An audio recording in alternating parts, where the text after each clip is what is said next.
In today's episode, we're paying, we know what we want, just do it. The end to a free decade of Netflix.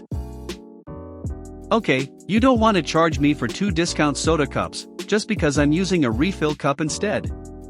Okay. So let's get started. We're paying, we know what we want, just do it. A moon and a half ago I worked in a niche IT sector that mainly dealt with law firms because they're crazy in how they operate. So one day the non-technical company owner who dealt with the sales asked me to come on a client meeting with her to the law firm that Queen uses. Fancy. This wasn't unusual that I'd be asked to go along to a meeting like this. It cuts out a lot of back and forth and gets to the moment where the customer agrees to pay us a lot quicker. They would range from being the knowledgeable guy in the room that's going to make everyone's live better to the 7 red lines sketch. The only thing that made this one significant was that it was the Queen's lawyers. The boss wanted to check I was okay with the pressure of this, and should she ask the technical company owner to go instead. I guess she was nervous about losing the opportunity of having the Queen's law firm on her list of clients. I didn't see what the fuss was and said sure, I'll go. I head into town and meet the boss for the meeting. We meet with the head of IT, a power user, and a partner. Now, there's 2 things to explain in that. One is that a power user is someone like a secretary, they have a job that isn't in IT, who is really quite tech savvy, and knows the systems really well. They will usually train up the new people, and field simpler issues to save calls to IT, and they'll have permissions to do a few more advanced things because they can be trusted. So they have a good knowledge of the job and of the IT. I guess now that would almost be a product owner. 2 is that for a partner to be in any IT meeting is odd. It's normally way beneath them, but I guess this problem was getting under people's skin for a while and had crept up the ladder. This particular lawyer was there because he was the technical partner or something. I think he basically explained what IT were talking about in partner meetings. So we get into their problems and they tell us all the drama they've had with competitor corp. They had this at first, and it caused this issue. So they changed it to this and it fixed that, but then this happened. Then when they fixed that we had the first issue again and a new one. Now we've got this and it's the best, but we still have this issue. I sat there nodding along, asking a question here and there, looking briefly at their examples. I knew what the issues were going to be from the change before they even told me. It was a case of them wanting it all. What ensued next was an hour-long conversation about what they wanted, and all the issues I could see with each of their ideas. We talked back and forth, and they got more and more frustrated with me, because they couldn't get to a point where I would say oh yeah, that'll be fine. There was always some compromise. The problems were the ones they couldn't understand the implications of. There's only so far you can push it though, and they were getting firmer and firmer on we know what we want. I said fine, I'll document the requirements and include any issues I see with what they want. There was a bit of resistance to the wasting of time when they wanted this done yesterday, but this is normal and my boss backed me up that we needed to agree on the work before we begin. I'm a developer, so I hate documentation. I've never met one that doesn't. But this document was not that bad to write. It was an 8-page I told you so. When I was done, I gave it to my boss. I got so many "are you sure, and you can back this up" questions, but I was sure, so we sent it in and met them again the next day. The mood this time was different. They were a bit shell-shocked. The area we worked in was niche, but my knowledge was super niche. I knew the most absurd things about the system and how it would react, and I put some real doomsday stuff in there. Scenarios that if they happened would render a well-used legal document useless and very difficult to recover. The documents that's the most likely to happen on would be the most important ones, so they were appalled by the future they were looking at. Several times they said we can't have this. After 15 minutes or so of this they opened the door. What would you do? I laid out what I would do, and there were smiles and nods all around, and I basically told them to drop what they wanted and said they needed from the first time we met them. We left the meeting to smiles and handshakes. My boss gave me a good attaboy for handling this pressured situation so well. I didn't actually feel any more pressure than any other meeting. I knew my stuff, and the computers weren't going to behave any better for them because of their other clients. My favorite part of this is that we then went ahead and got paid to build for them was the system that Competitor Corp first gave them.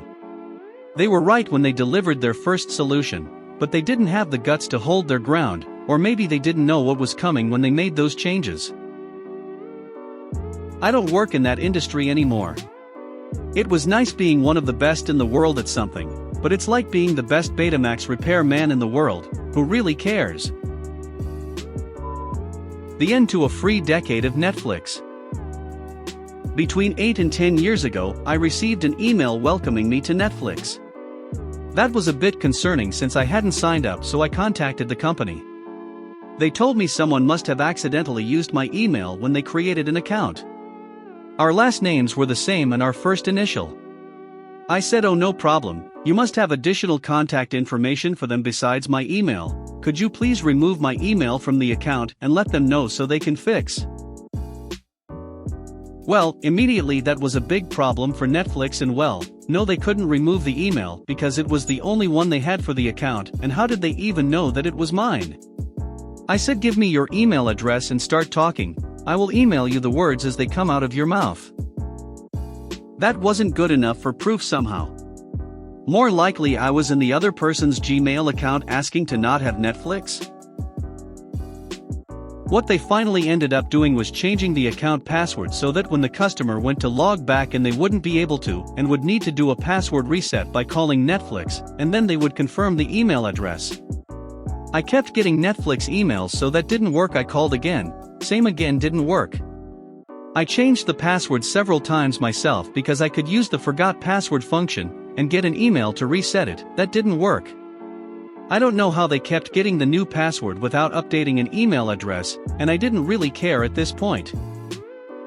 For the last 8 to 10 years I have had Netflix on everything I own. I have signed in on hotel televisions, used it on my phone, my Spoxes, my kid uses it. I only ever signed in under family and told him to do the same. The entire history in family is us. The other logins, Fred, Softy, and Lila, accumulated history. I would occasionally look because, curious. Never did a single new show appear in the family watch history that wasn't because of me.